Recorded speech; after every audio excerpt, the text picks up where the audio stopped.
Hey everybody, Dustin from Noble House Dog Training here, and today I want to tell you about leash handling.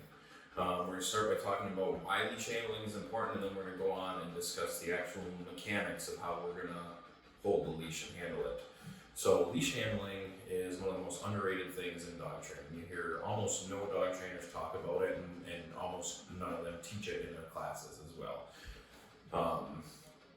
Leash handling is actually super important, and for three reasons. Number one is safety, number two is NEMA compliant gentle dog training, and number three is consistency. So first off, safety, that's not only for your dog, but for other people's dogs, other people and dogs around you in fact. But also it gives you the confidence to safely handle your dog, and it gives you confidence in everybody around you in something like a group class, that they're able to safely and confidently handle their dogs and keep your dog and you safe as well.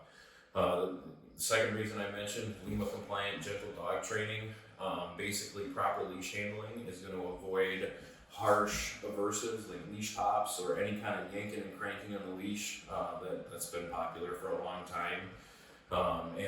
Instead what we're going to use is very gentle, what we call leash pump aversives, and we'll show you the mechanics of that today as well. Third reason leash handling is super important that I mentioned is consistency and standardization. Dogs love consistency, they thrive on it. If everybody in your house is handling the leash in the same manner, that's going to be predictable for your dog, and the dog's going to be able to much easier understand the signals that are coming down the leash, and nothing's going to be a surprise for it. The same goes for if you're in a group class or something like that. If you need to do something, go to the bathroom, and you need somebody else to hold your dog, as long as they're using that same standard leash handling mechanics, they're going to be able to control the dog, and the dog's going to be able to understand the signals that are coming down the leash. Alright, for the mechanics we're talking about today, you can use whatever leash you have or whatever kind of leash you want. It really doesn't matter. I got a couple different kinds of materials here, and they all work pretty good.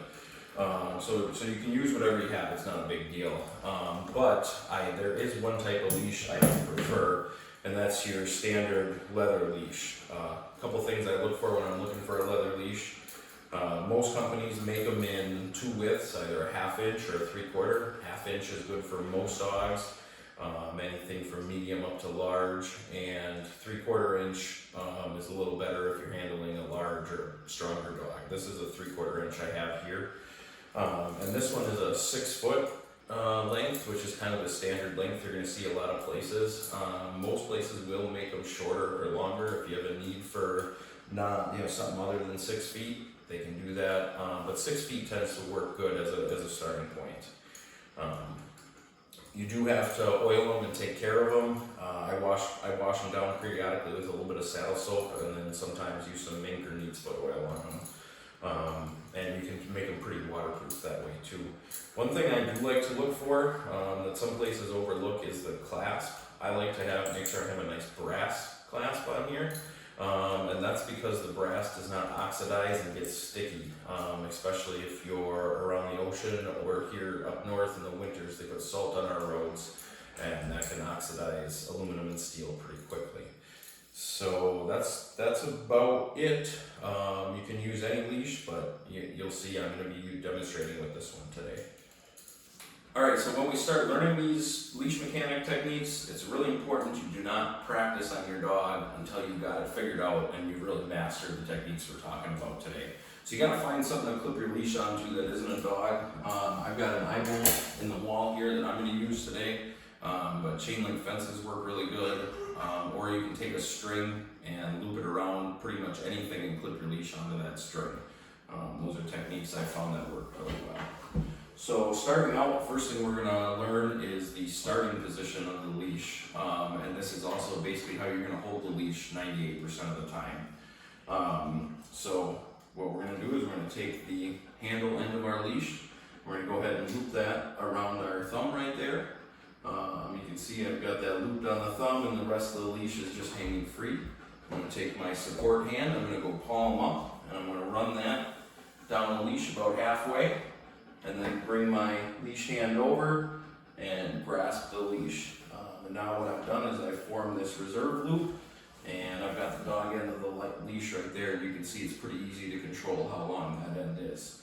So, one more time, I'll show you how to do that. We're going to take the leash, loop it right around our thumb, let it hang there, go palm up, and we can go ahead and form our reserve loop, just like that. Now, pretty simply, as you've already seen, we'll move right into controlling the length of lead that the dog has. Sometimes you need to let the dog have a little bit more length, or sometimes you want to get a little bit closer to the dog and make that length closer. So, as you already saw me do, if you need to let the leash get longer, let the dog get further away from you, simply let the leash slide through your hand and make that reserve loop smaller. That's all there is to it. So, simply let the dog take some more lead. No big deal. That's pretty easy to figure out. Now, if you need to bring the dog closer to you or get the leash shorter, what we're going to do is take our support hand, just like we did before. We're going to start palm up, and we're going to start right at the bottom of our hand. And the reason we do this is because that end of the leash down there, set up, no.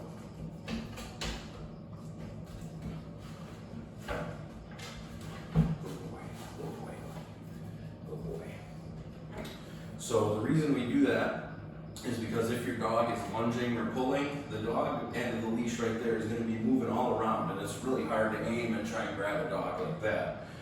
But it's very easy to grab this end of the leash because it's not moving around at all. So we're going to start palm up, start at our leash hand, and we're going to slide right down the leash until we get to the point where we want to be, and we're going to grab it.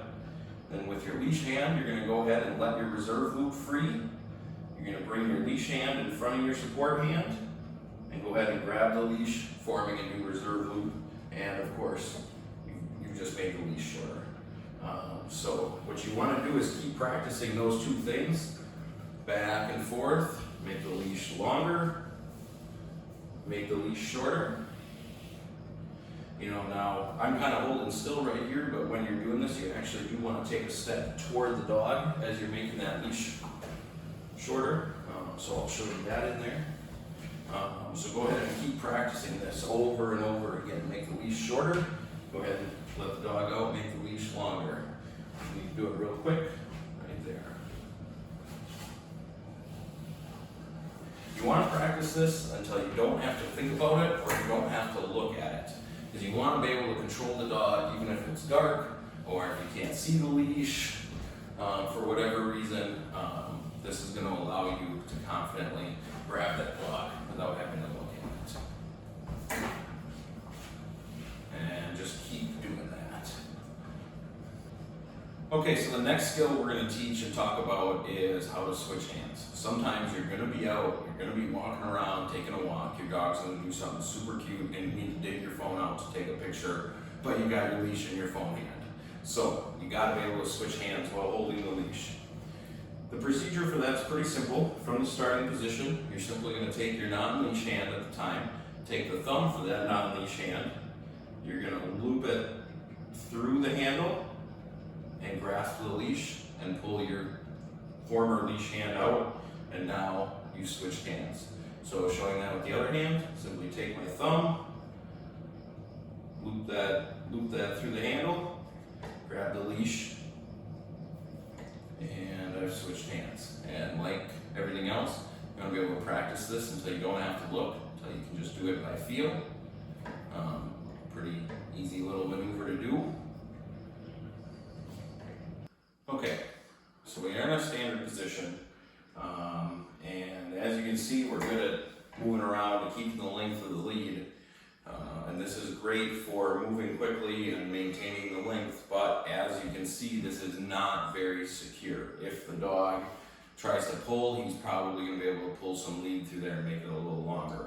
So we need to talk about a couple kinds of leash locks that we can use to keep the length of the leash fixed so the dog can't pull.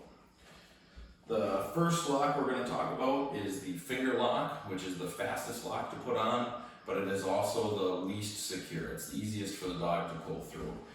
So to do a finger lock, we're very simply going to hold the leash in the starting position, and then we're going to take our 3 bottom fingers, leaving our pointer finger hooked around the leash.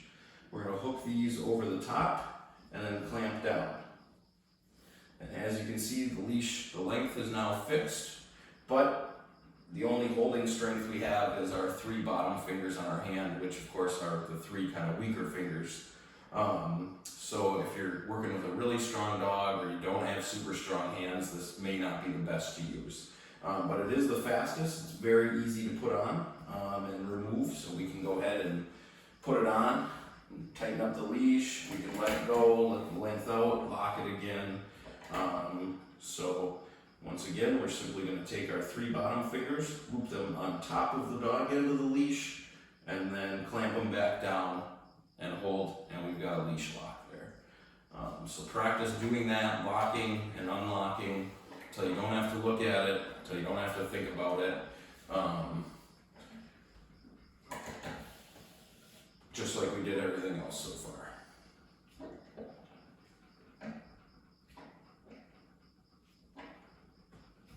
So the next lock we're going to talk about is slightly slower to use, but it is much stronger. This is the strongest leash lock we use, and we call it the thumb lock. So in order to do the thumb lock, we're simply going to take our anchor thumb right here, and we are going to loop it underneath the dog end. So basically what we're going to do with this dog end of the leash is take it back over the thumb. You're going to do it like that, loop your thumb under, and then re-grasp the dog end of the leash, and you now have a new anchor, and this is a very secure way to hold the dog. He's not going anywhere.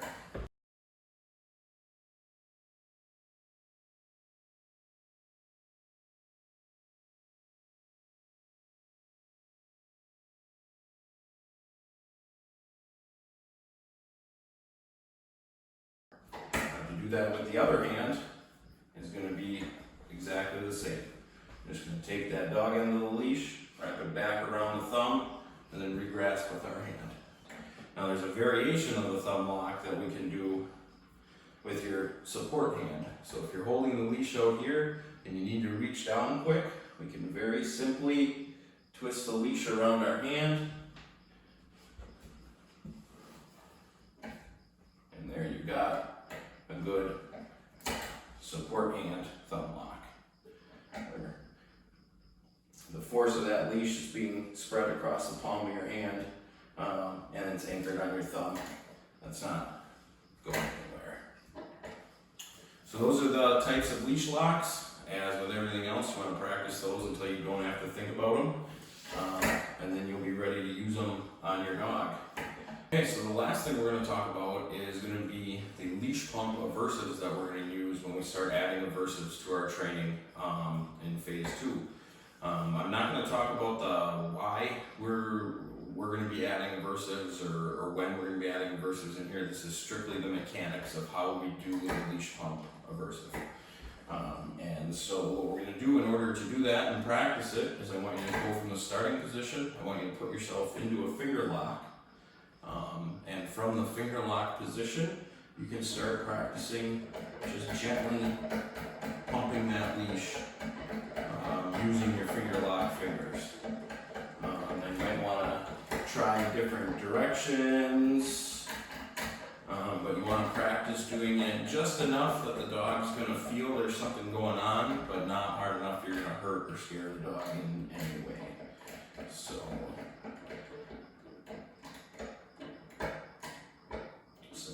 pump the leash just like that. Now notice that all of the motion I have here is in my fingers. It's not in my hand, it's not in my arm. I'm strictly going with my fingers. That's all the harder you need to go. To summarize everything we talked about today, leashes are probably the oldest tools in dog training. They've been around just slightly less time than domesticated dogs have, and they are one of the most used tools in dog training, and they are the tool that probably gets the least amount of attention for how to properly use it and why you should properly use it. So go ahead and practice your leash handling, get really good at your leash handling, and you're going to be a better dog owner and dog handler.